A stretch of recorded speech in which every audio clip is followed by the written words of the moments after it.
قال نوح رب إنهم عصوني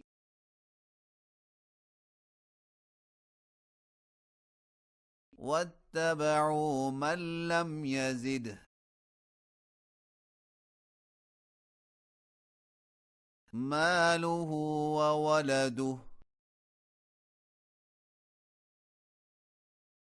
إلا خسارا ومكروا مكرا كبارا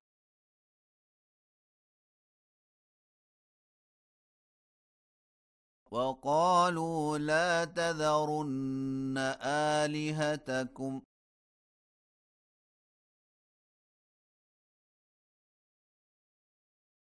ولا تذرن ودا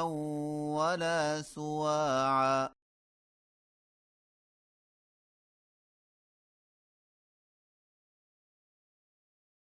ولا يغوث ويعوق ونسرا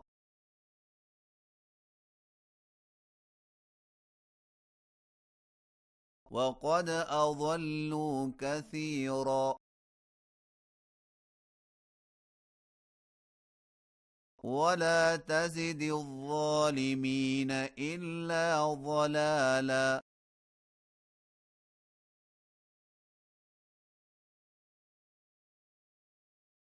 مما خطيئاتهم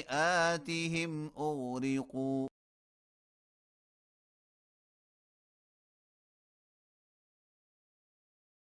فأدخلوا نارا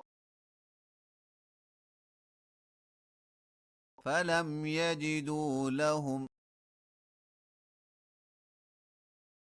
من دون الله أنصارا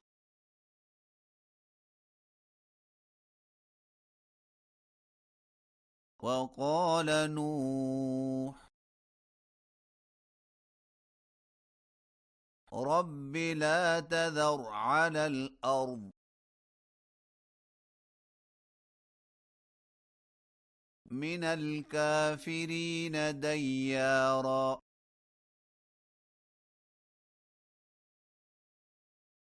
إنك إن تذرهم يضلوا عبادك ولا يلدوا إلا فاجرا كفارا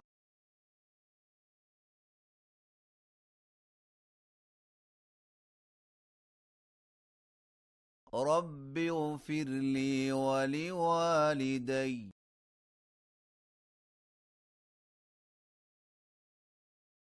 ولمن دخل بيتي مؤمنا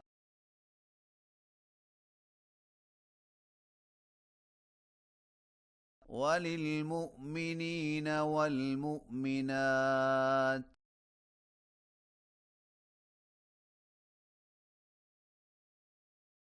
ولا تزد الظالمين إلا تبارا